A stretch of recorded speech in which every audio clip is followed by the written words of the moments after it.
This is draft season presented by Moody's. John Schmelk with you as always. Tony Pauline, my co-host. And this week, we're going to be joined by Chad Reuter, who does a great job putting together all of the NFL.com/draft tracker, which is the go-to thing whenever you're looking up draft prospects in the spring.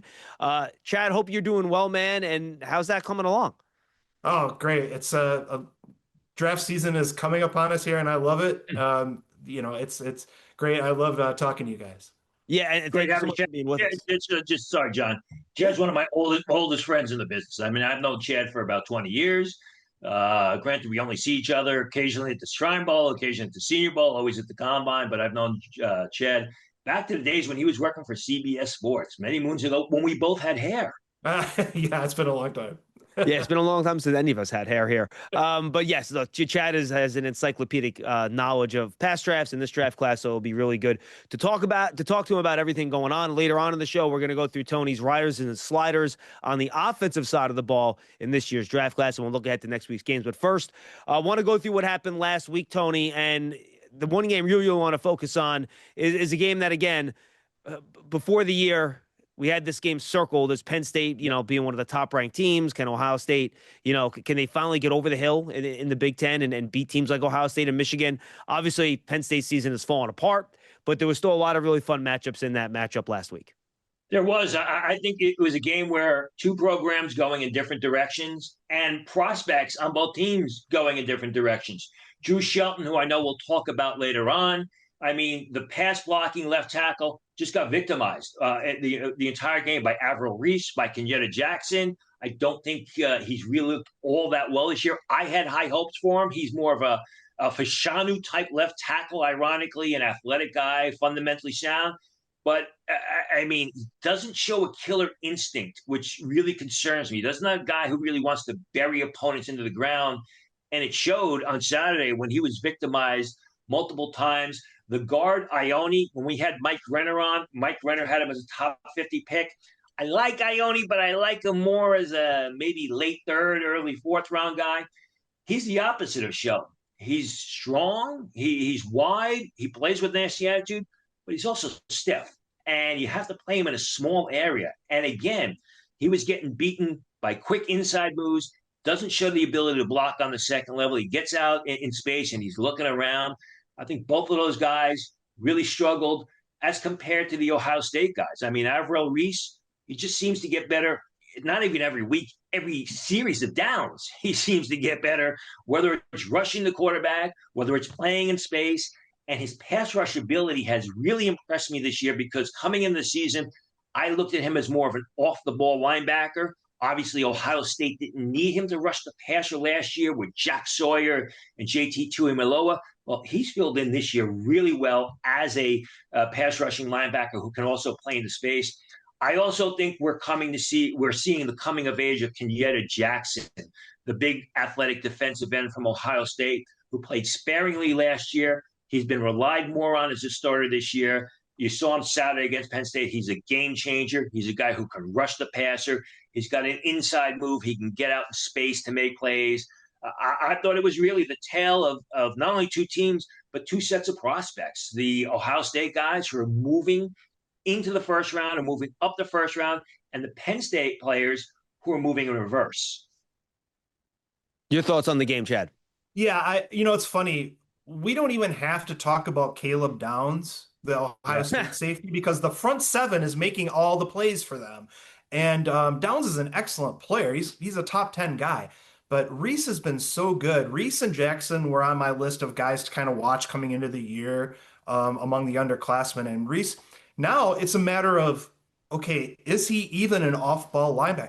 Is he making the Micah Parsons switch to an edge player rather than the off-ball linebacker? And I think teams like Carolina in the top 10, they could be thinking about that. And I think he's going to be really, to me, he's sort of like, I think Will McDonald is a little overdrafted, and Reese is going to have similar size to McDonald, but I think Reese plays the run a lot better, and I think he's going to be a legitimate top 10 guy, and he's just a lot of fun to watch. We don't talk about Caleb Downs. Sonny Styles is an excellent linebacker. This guy's a top 50 pick all day long. We don't even have to talk about him because of what Reese is doing. The guys up front, Caden McDonald, the junior defensive tackle, has been excellent against the run. I mean, he's a potential top first round pick too. Ohio State just keeps reloading, bringing him back up. So there were so many guys that you could watch in that matchup that just outclassed Penn State in every way, and it's clearly they're the number one team in the country.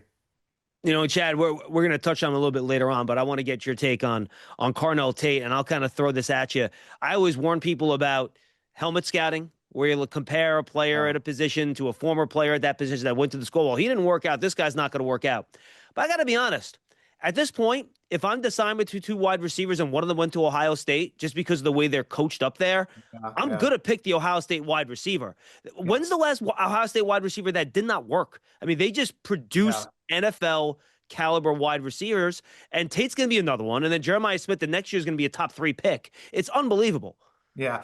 Well, the first name that comes to mind for that is David Boston. Didn't quite turn out as we expect. That's a long time ago. But at least he had a couple of dominant years, though, right? He did. But hey, look, you don't want to helmet scout, but it's really tough to ignore the success of certain programs, and certainly Ohio State wide receivers is part of that. A lot of I projected Emeka Egbuka as a top 20 pick for a while because I really loved. People will, and another name I'll say is Justin Jefferson. And there are guys that get pigeonholed as slot guys because they end up playing there in college. Jackson Smith and Jigba is another guy. You're asked to do a certain thing. You've got Jeremiah Smith on the outside for Ohio State, and Carnell Tate has now kind of moved into that. But just because a guy plays a certain role in college doesn't mean he can't be more in the NFL. And I think Tate could be that kind of guy that even is better at the next level than he is in college. And I'm going to keep rolling with Ohio State guys until I'm proven otherwise, I think, at this point. So, and you got the other thing is that Penn State secondary, AJ Harris and Zion Tracy, the corners, Zakai Wheatley, the safety. That's a good secondary. Those guys are going to be drafted. So it wasn't like he was playing against a JV team, which I think really helps Carnell Tate. And you talk about Jeremiah Smith being a top 3 pick in 2027. The quarterback saying could be the first pick in 2028 if he keeps going the way he's going. And by the way, Max Clare, the tight end, barely gets looked at, and he was so good at Purdue. I was really looking. I mean, he's so talented that he might not even should be able to show us stuff this year because of all the other talent around him. So they're just loaded. They're just loaded. And they're not just they're top next level prospects. You mentioned Claire. Claire came into the season with, even though he's underclassmen, with high grades from scouts who project him, as a potential second round pick. So if he falls a little bit, if he decides to enter the draft, you're still going to get a late day 2 player, day 2 prospect who has outstanding potential on Sunday. Moody's is a proud partner of the New York Giants. Decode risk, unlock opportunity. Learn more at moodys.com.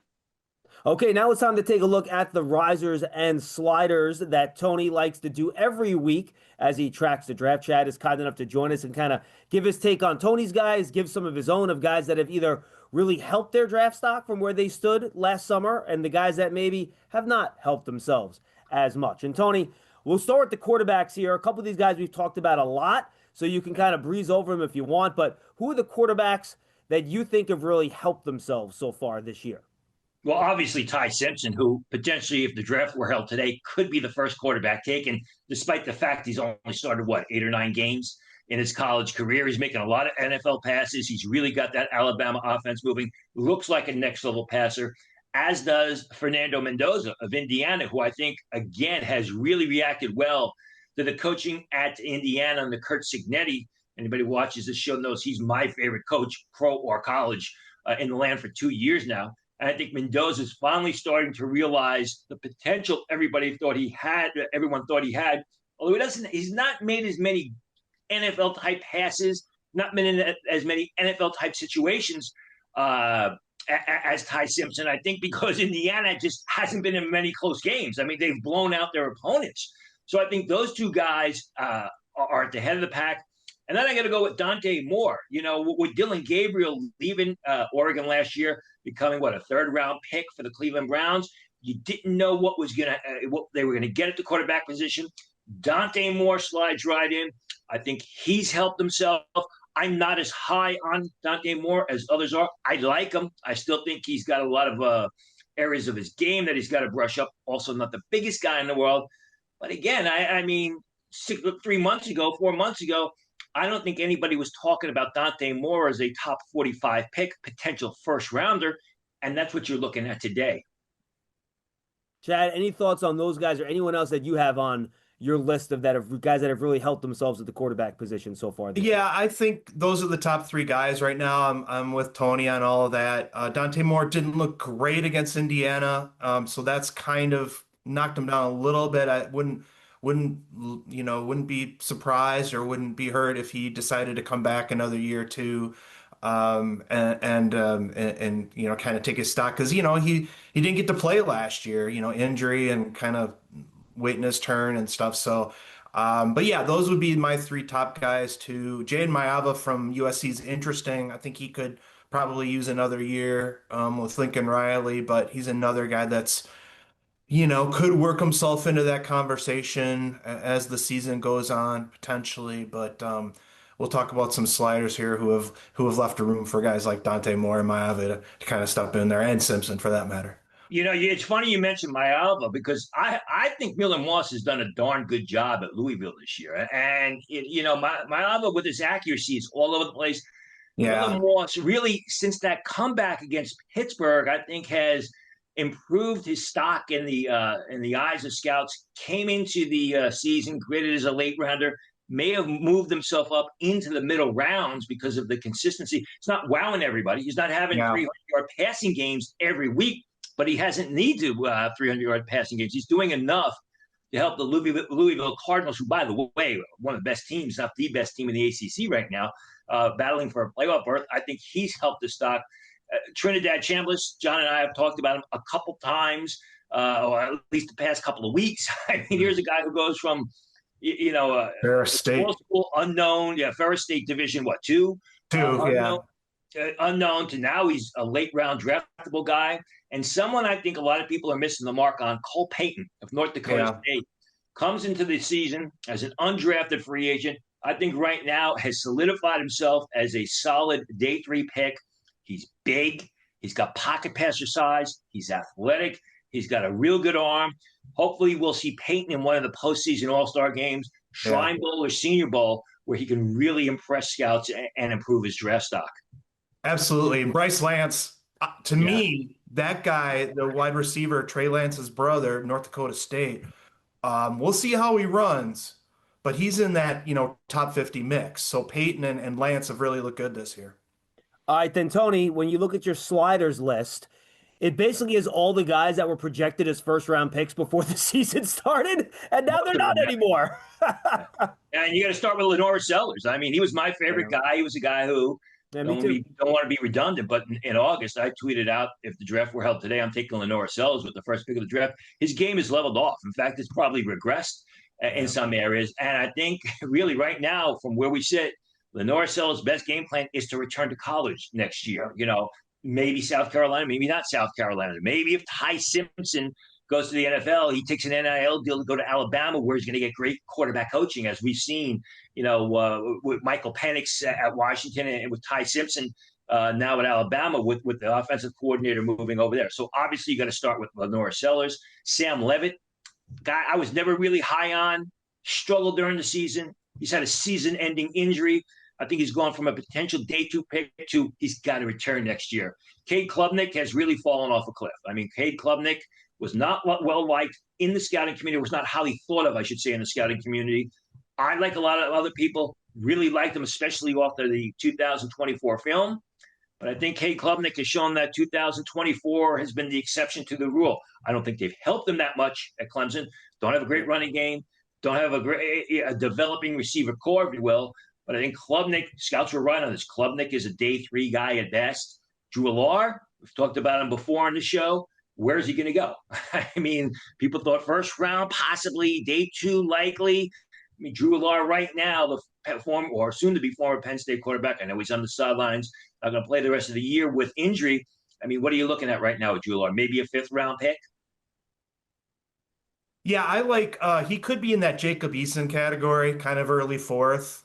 Maybe somebody takes a shot at him in the third. I mean, look, you know, despite of everything, Penn State quarterbacks, can maybe go a little higher. I'm not going to get into one particular one that ended up with the Jets that I didn't really like. Christian Hattenberg went in the second round, so you never know with some of these guys. But I think he's in that Eason category right now. That fourth, that early day three guy. Based on his saying, yeah, and I agree with the other guys you've talked about. Sellers, he doesn't have a very good pass protection offensive line right now. They're not bad as a run blocking group, but and Nick Harbor, another guy who's got first round potential, just hasn't. He's got 3 TDs the last 3 weeks, so I mean you can make plays with him, but like he's a size speed guy. He's got elite speed, but he hasn't helped Sellers as much either. So both those guys could probably use with another year in South Carolina somewhere else, to before they go to the next level. Chad, what do you think ultimately this quarterback class looks like when we get to the draft in April? Tony obviously talk about it a lot. Quarterbacks are always the headliner for the draft. It Yeah. looks like the Giants might have found their guy for the future. What do you think this looks like? Like how many go in the first? Are we going to get like a top three pick going to be a quarterback? What do you think this eventually looks like?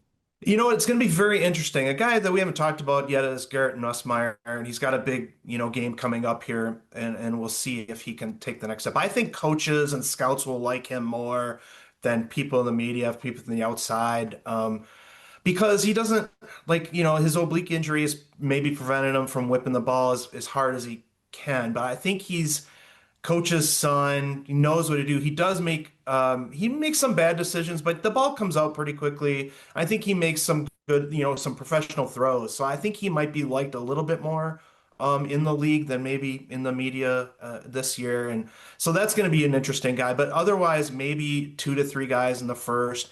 And then you've got the Klubniks, Allers, the guys that'll be in the middle, that potential backups. Carson Beck is another weird one that he can look really good at times, and then he just makes poor decisions, and you just don't know what you're going to get with him on a play-to-play basis. So I think it's going to be a very interesting class with some guys going day two that maybe were once projected day one. And then you've got, Jaden Craig from Harvard, who is a really interesting prospect, day three kind of guy, and joining Klubnik and Cole Payton, some of the other guys we've talked about. So it's going to be a very interesting class, but I don't foresee 4 or 5 in the first round or anything, or well, 5 or 6 in the first round. I want to ask both you guys about this, and Tony, we'll start with you.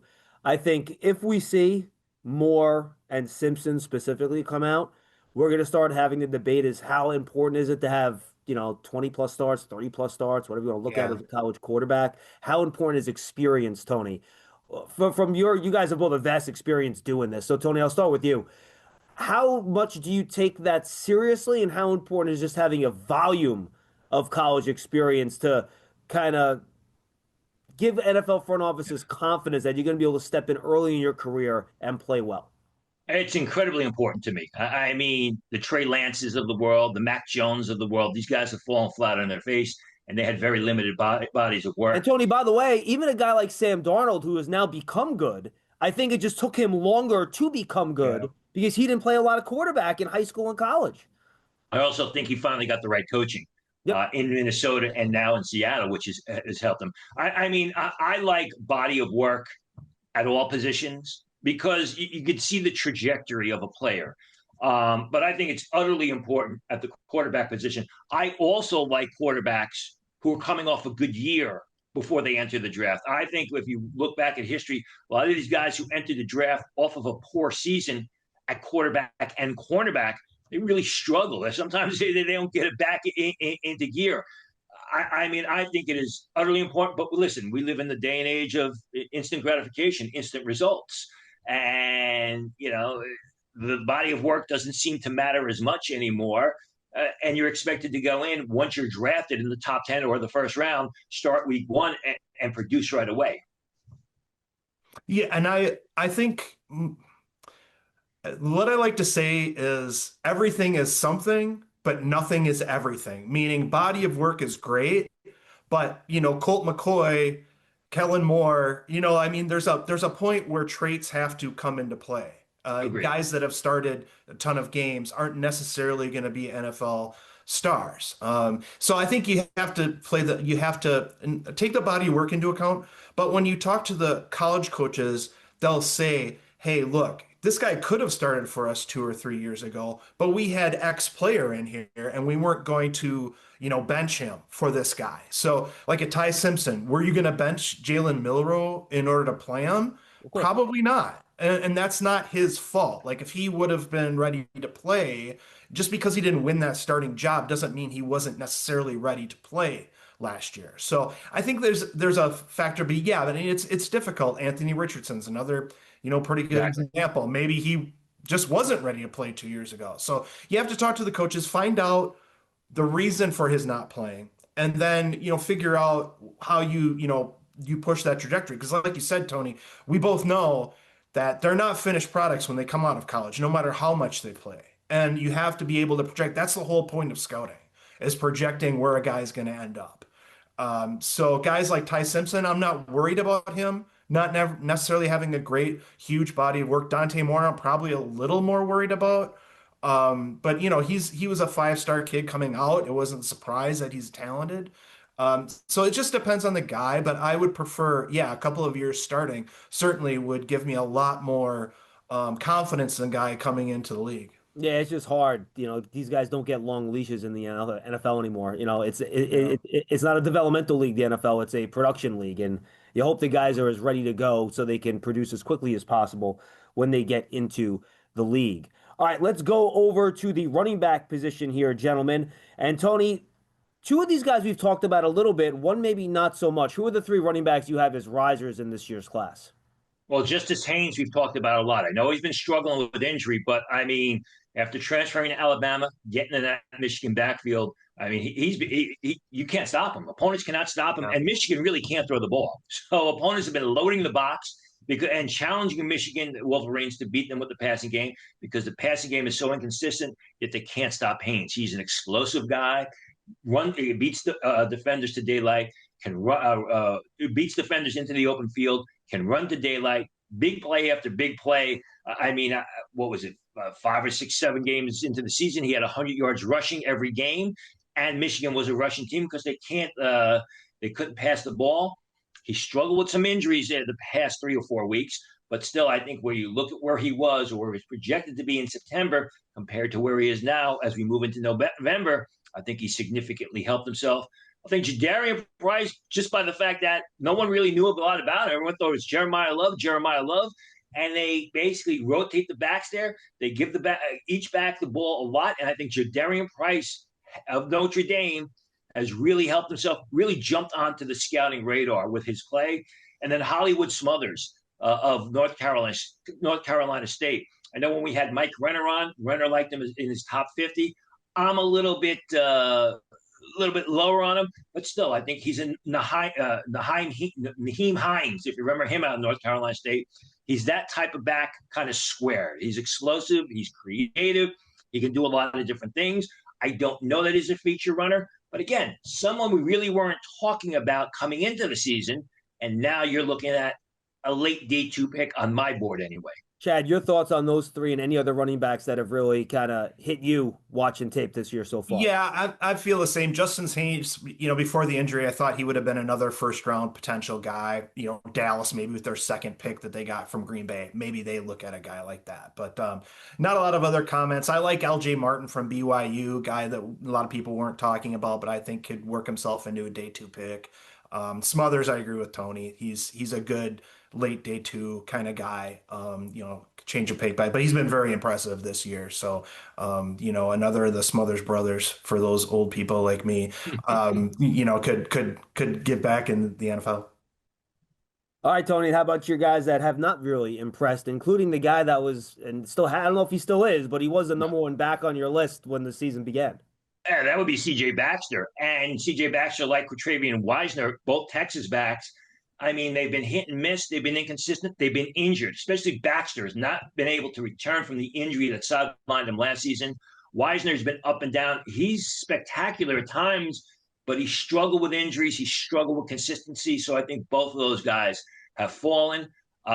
Nick Singleton of Penn State. I mean, coming into the season, scouts had Nick Singleton of Penn State graded much higher than his teammate, Katron Allen, and Allen has outplayed him. I mean, Singleton doesn't even have 300 yards rushing this year. Penn State offensive line has been hit and miss. They've been a little bit inconsistent, but I don't think Singleton has lived up to what scouts thought, which was a potential day 2, maybe second round choice. He's obviously fallen. Mekhi Hughes from Oregon, who a lot of people thought coming into the season was going to be one of the big transfers, one of the big stars of the transfer portal, going from Tulane to Oregon. People had him rated highly as a potential top 60 pick. He wasn't getting the playing time. He's decided to redshirt. He's not going to play this year. Who knows where he's going to play next year? Will he be back at Oregon? But I think Mekhi Hughes has definitely fallen. And Jaden Ott of Oklahoma, this is actually a 2-year story, because if you follow the scouting process at all, Jaden Ott was highly rated by scouts coming into the 2024 season when he played at California, had some injuries. He was hit or miss, transfers to Oklahoma. Jim Nagy brings him over. There was a big celebration when he got there, and he barely sees the field. He hasn't made any impact at all for Oklahoma. So you're talking about Jaden Ott coming into this 2024 season as a potential middle round choice. Right now, Jaden Ott is not going to get drafted. Yeah. No, I agree. And Wisner, the only thing I'll say is Wisner, to me, he was kind of a late day 2 guy anyway. But when he is decisive, he's really good. But he will dance. And, we don't want him to dance with our dates, as they said in Animal House. We want him to get upfield, be decisive. And when he does that, he's pretty good. So I think he's still in that late day 2 category. But, he has not ascended as much, maybe as, I thought, maybe some people thought. And so I think he's, on that, if he's going to be a riser or a slider, he's going to be a little bit of a slider. But I think he's got real potential when he decides that he wants to get after it. Chad, just give me your overall thoughts on the running back class in general, and then how about that second Penn State running back who's pretty much taken over that starting job? I think he's been pretty impressive too. Yeah, Katron is what he is. I mean, he's not going to be fast. He's a powerful guy, and I think, look, he's not quite in the Cam Scatterbo, and I hate what a terrible injury that kid had. But I mean, he's kind of in that thing where you get him in the 3rd or 4th round, he's going to bully people, and he's got some decent feet too. So I think he can be a really solid NFL running back. It's a solid class. I'm not going to say it's a great class. You've got some guys, like I said, L.J. Martin from BYU, Jeremiah Cobb from Auburn start kind of to come on. Cam Cook from Jacksonville State. Talk about some other group of 6 guys, but he leads the nation in rushing. He came from TCU, where he led that sort of anemic TCU rushing attack, but he's really good. I think more people will start talking about him coming in if he decides to come out in this class. But there's a lot of really solid guys, but it's not a great class to me. All right, let's go over to the tight ends here, boys. And Tony, you got 2 guys in your risers category. One we've talked about a lot in Eli Stowers out of Vanderbilt, really fun player. The other one I don't think we've mentioned on the show once yet this year. So who are the 2 tight ends that you think have really helped themselves this year? Well, you mentioned Stowers, who came to Vanderbilt by way of New Mexico State, was good in 2024. There was some questions as to whether he's going to enter the draft. I was told he signed a nice big NIL deal, which brought him back to Vanderbilt, which is having a terrific season despite the loss to Texas this past Saturday. I mean, a real good move, pass-catching type of tight end that you're going to put in motion before the snap of the ball. You're going to line him up in the slot, catches the ball extremely well. The production isn't great. It's not bad. 38 receptions, 543 yards for 4 TDs, but they spread the ball around a lot in Vanderbilt, so he's not going to be the primary target, but he's done well when he's been called upon. The other kid who I've liked before the season, Tanner Koziel of Houston by way of Ball State. Last year at Ball State, caught 94 passes for 839 yards with 8 TDs. This year at Houston, 48 receptions, 500 yards, 5 TDs. He came into the season graded as a late-round pick by scouts. I liked him a lot more than a late-round pick. He's a little bit more than a move tight end. He's not a great blocker, but he can block. You can put him on the line of scrimmage as a blocker. You can put him in motion, and he's a terrific pass catcher. I mean, he's like a receiver playing the tight end position. I think Koziel is a guy that's going to get a lot of chatter as we move towards the draft. Just a real good pass catching tight end that can also block.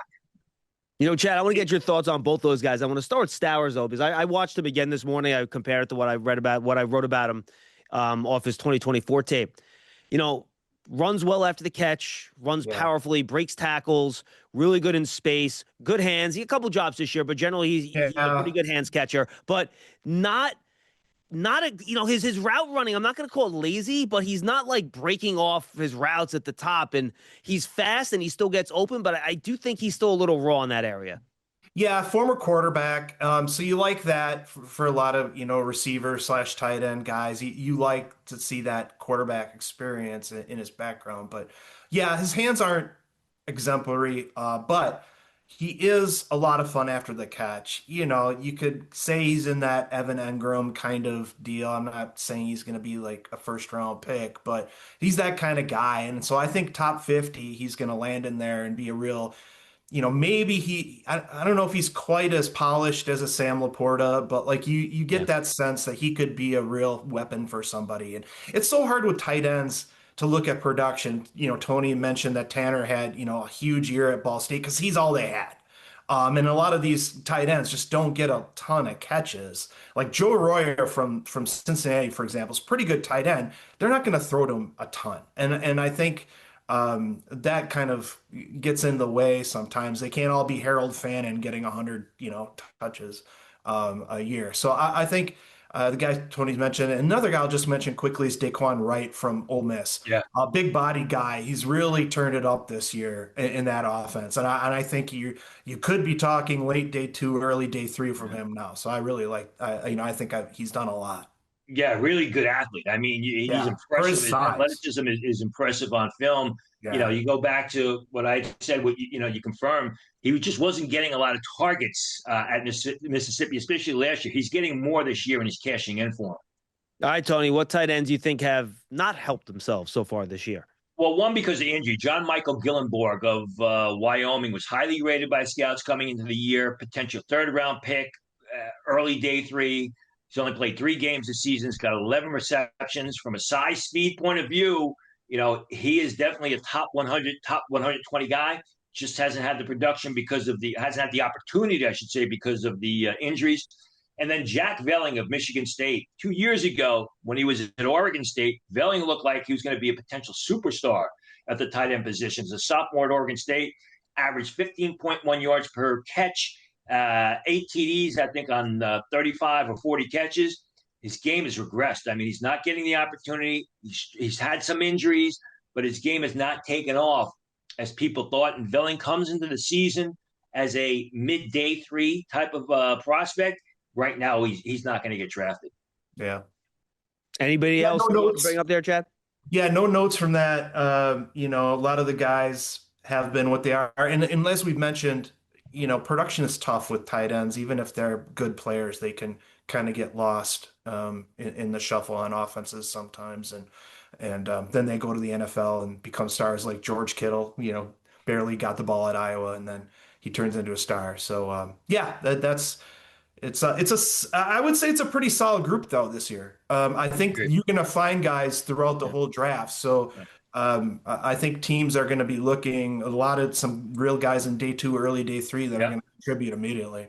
Yeah, I would agree. I don't see any first round tight ends, but I think once you get to the late part of day 2, late part of round 2, third round, fourth round, you're going to get some decent guys who can produce at the next level.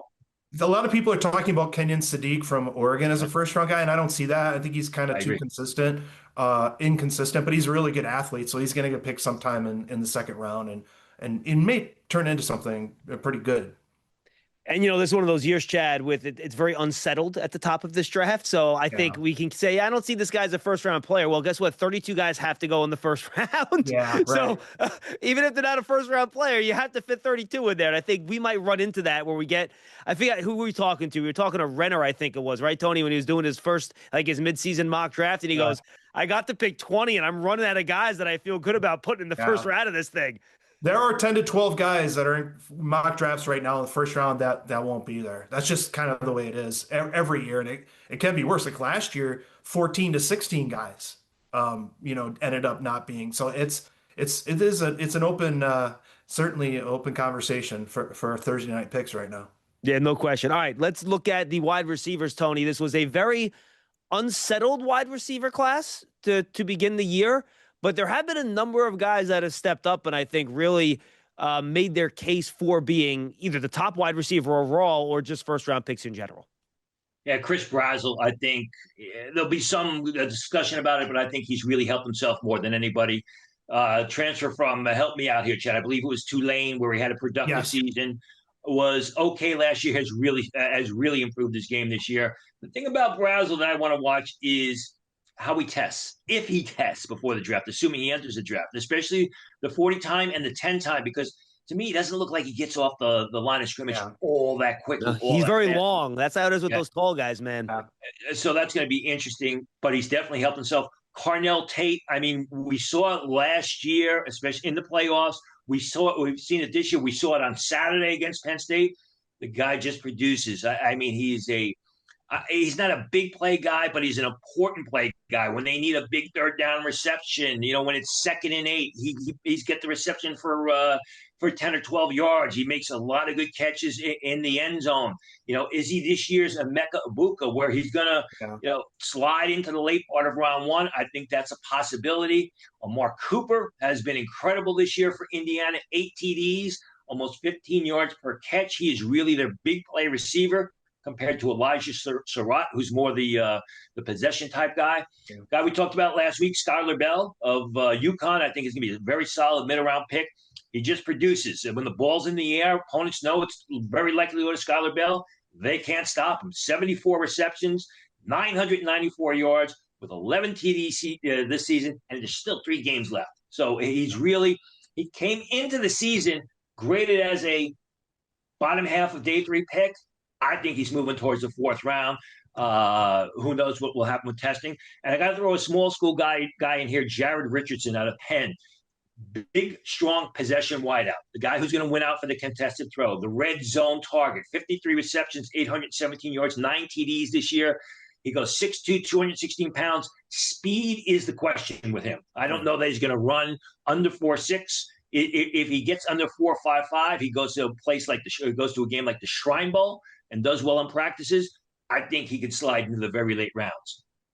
Chad, your thoughts on those guys and any other wide receivers that have really jumped out to you this year? Yeah, I think a guy that's interesting is Chris Bell from Louisville. I think people knew about him coming into the year, but I wonder how high that guy could go. He's going to run fast at 220 pounds. He's been one of the reasons why Miller Moss's look pretty good too. I mean, he's quite a target. I love Jeremy Bernard from Alabama. He's not getting a ton of touches right now, but I think he's a guy that might be a better pro even than he is in college. I just like his after the catch ability. I think he's a tough receiver.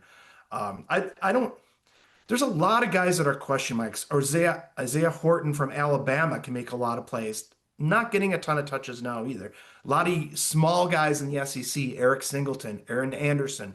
These guys, I'm not sure if they're going to come out this year or not, but there's going to be some day 2 value at this position, I think, this year. And look, at mock drafts, I'm kind of just playing around with them. I could see 6 guys going in the 1st round at wide receiver, and then the depth is there too. But we'll see. It's going to depend on team needs and stuff, and it's going to play out. But there's a lot of names there that I think are going to contribute at the next level. Yeah, and look, that always happens with wide receiver, right? There's just a million wide receivers out there. That's kind of how it goes every year. But Tony, you do have 3 guys that you think have not helped themselves this year. 3 guys who I think their college play was better prior to this year. Their junior years, even their sophomore seasons. The John Stribling of Mississippi, transfer from Oklahoma State, was given very high day 2 grades from scouts coming into the season. He's been basically invisible. 25 receptions this season for Ole Miss. They haven't needed him. Chad talked about the tight end who's doing a great job, but I think more was expected from Stribling, both from Mississippi as well as in the college scouting world. Barrion Brown, who again, 36 catches at LSU this year with a decent quarterback. His best football was actually 2 years ago when he played at Kentucky. So I think he's disappointed. And Trevor Pena, who was a really good receiver at Syracuse, transferred to Penn State. He's been very hit and miss. Again, a guy who had midday 3 grades coming into the season. Maybe he gets drafted late. It's questionable at this point. Chad. Yeah, Pena's got the return ability, which I think could get him drafted at some point. But I think pretty much everybody at Penn State Yeah. has kind of been a slider this year. So yeah, I mentioned Nick Harbor, from South Carolina is another guy that just hasn't become the all-around receiver that we thought maybe he could with Lenore Sellers this year. But yeah, otherwise, yeah, sounds like about a good list for me. You Yeah, talked about Harbor looks like he continually looks like a track guy trying to play receiver. And I know giving up track and field, go football to play football full time. He just has not made that transition. So I guess the question is, what round will the Raiders pick him in? Is that what we're going to try to figure out? Yeah, right. Al Davis isn't making the picks anymore. So yeah, exactly. James Jett, no, doesn't get you excited. No. Chad, you mentioned how 6 wide receivers could go in the first round. Just want to follow up. What type of receivers are we talking about in this draft? Is it a lot of smaller slot guys? Is it bigger guys? Is it a good mix? What's the kind of the character of this group in terms of what people might need as they try to kind of fill out their basketball team at wide receiver? Yeah, I mean, I think you've got when you're looking at Jordan Tyson, Denzel Boston, Carnell Tate, Chris Bell, all of these guys have size and the speed to make it in the NFL. So that's why I'm saying these guys, could all go round one.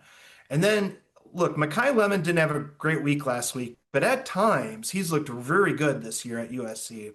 I'm not going to say he's graded like Malik Neighbors, but he's got that, I'm not big, but I can play big kind of game. And I think he could become a really good player in the NFL, and he's looked really good at times. So that's another guy. Bryce Lance, look, don't write this guy off as a top, late first round pick. I think he is really dynamic, and I think he's going to get – there's always that one receiver at the end of the first round that maybe shouldn't be there, and tall. If he shows the speed, he's got to show the speed. But if he does, he could take the top off defenses.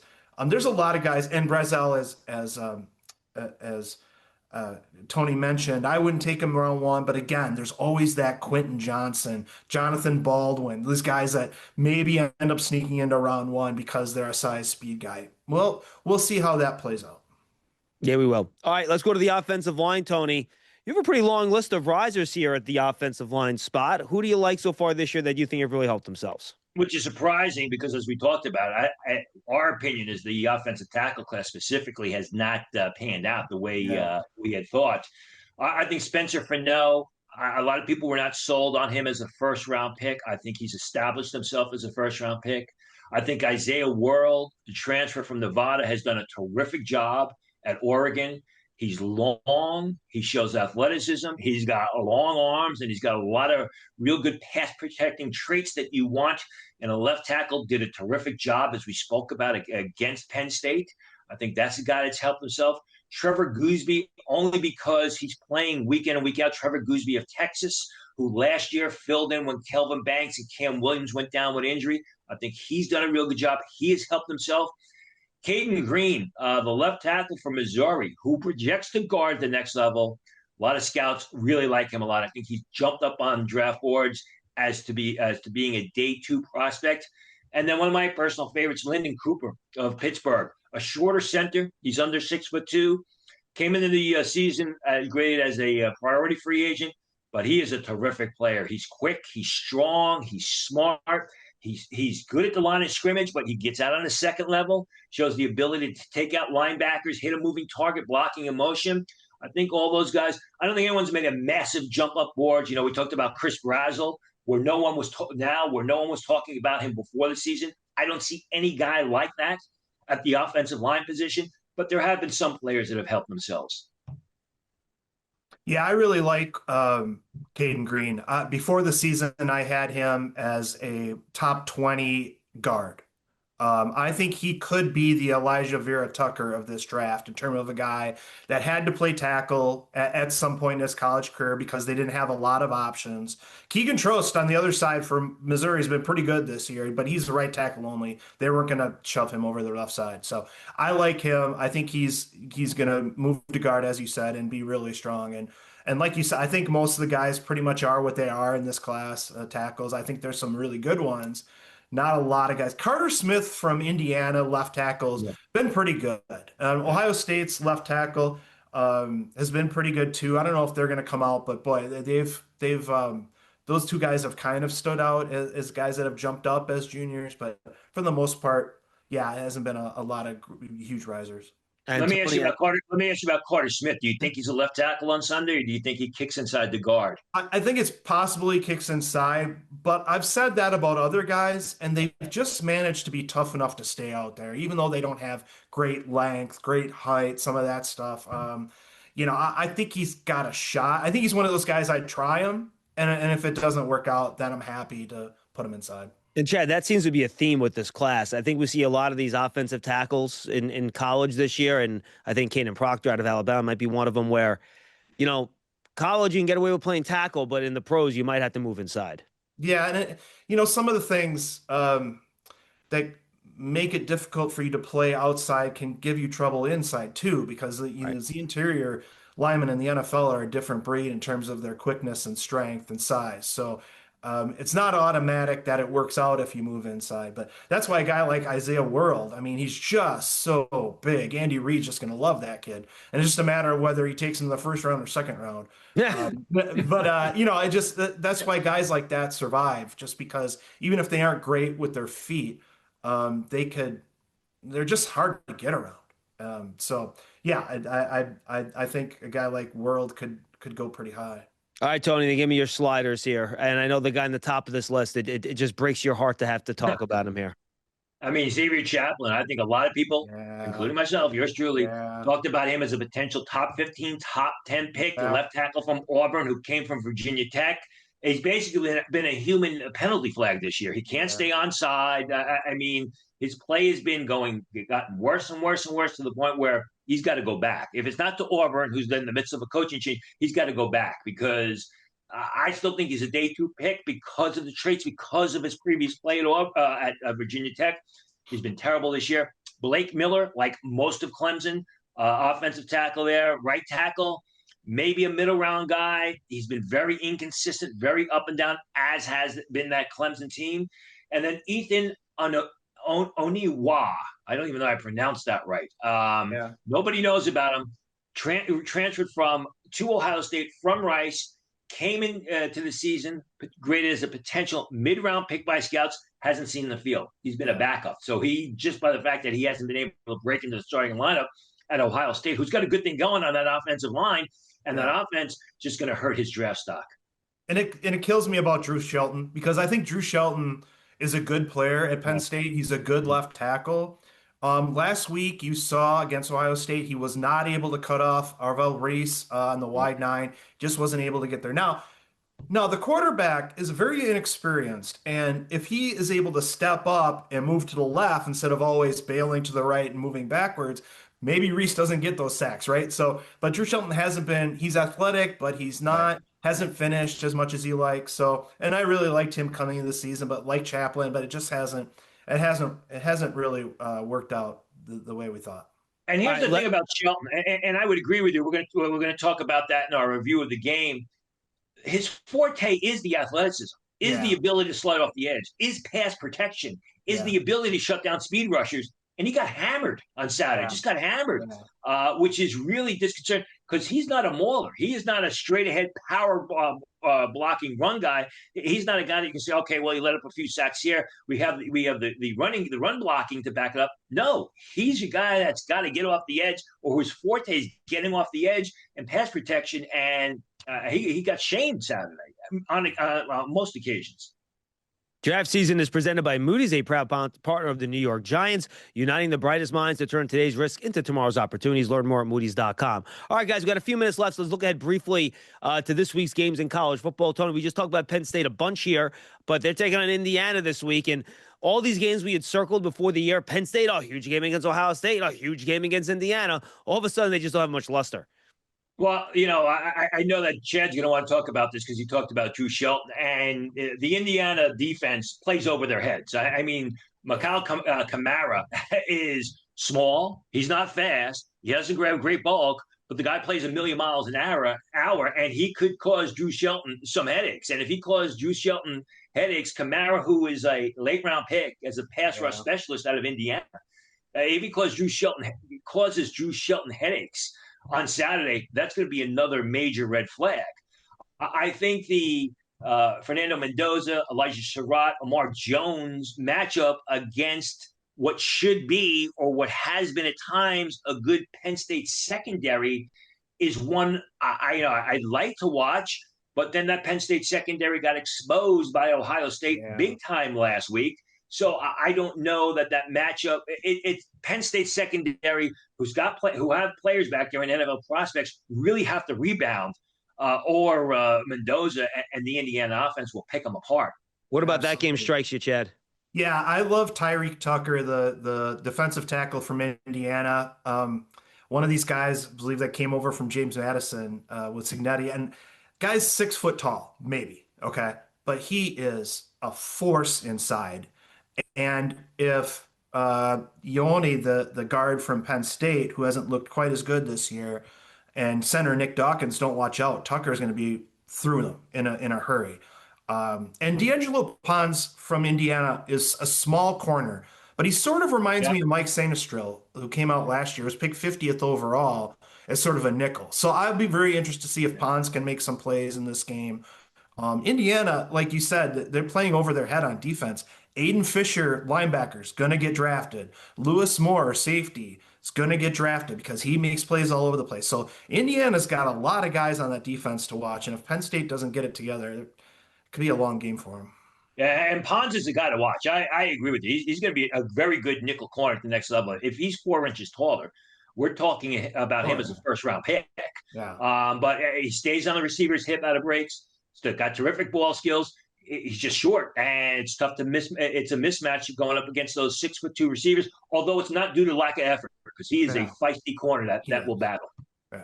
All right, Chad. Let's let you lead off here. Texas A&M, Missouri. What are the matchups and players in that game that you're looking forward to seeing? This is going to be great. This is going to be great when Texas A&M have the ball. Trey Zune, Demetrius Conover on the 2 tackle spots, facing Damon Wilson and Zion Young on the edge. That's going to be fantastic. You're talking about 4 guys that are going to be in the first 4 rounds of the draft probably. That's going to be a lot of fun. And then the other thing is Cassius Howell, defensive end or edge rusher for Texas A&M. This guy's creeping up into the top 20 overall. And he's going up against Caden Green potentially on the left side for Missouri. And I mentioned Keegan Trost on the right side. There's going to be some real trench work going on in this game. It's going to be a lot of fun.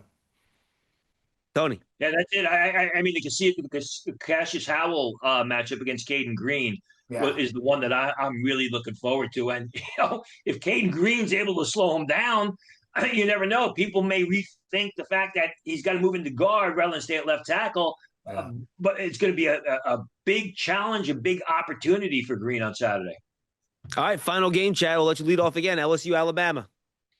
Can Nuss have the big performance that he needs? Garrett Nussmeier, the quarterback, LSU, can he make the plays? Can a young offensive line protect him? Can his guys catch the ball? Can there be Now, Trey'Dez Green, the tight end, you're going to see a lot of him. Unfortunately, he's not draft eligible, but that dude can play. And he's a former basketball player. Can Nussmeier look like a pro quarterback against Alabama's defense? That's really what this game is about, I think. But there's a lot of other matchups that we could talk about. Tony. I'm going to flip it around. I mean, Ty Simpson going up against a good LSU secondary. Mansour Delane, the cornerback, who we've talked about a couple times on this show, I think is really helping us up. The Virginia Tech transfer. Safety, A.J. Halsey, who any receiver coming over the middle, any Alabama receiver coming over the middle, better watch out, because this guy will take your head off. He is physical. He is explosive. So I think Ty Simpson is going to have a real good battle against a very good LSU secondary. The rest of the team seems to be crumbling around. The offensive line has not played well for LSU, but they are a good secondary. Yeah. Delane gave up 7 touchdowns at Virginia Tech last year. 7. This year, you can't throw against them. It's so interesting. I don't know if it's coaching. I don't know if it's maturity. But it's really crazy to see how a guy can be giving up so many big plays and then just shut everybody down this year. It's really interesting. And I think it shows you how corner can be a position that's very volatile from year to year, which makes them kind of so dangerous to pick high in the draft. Guys, this is so much fun. Chad, thank you so much for being with us. Tony, as always, we appreciate the time. And thanks so much, Chad. We appreciate it. Yeah, I love being here. Love talking to you guys. So this has been great. Thanks a lot. That's Draft Season presented by Moody's. We'll see you next week, everybody, when Ryan Wilson from CBS joins us to go through Tony's risers and sliders on defense.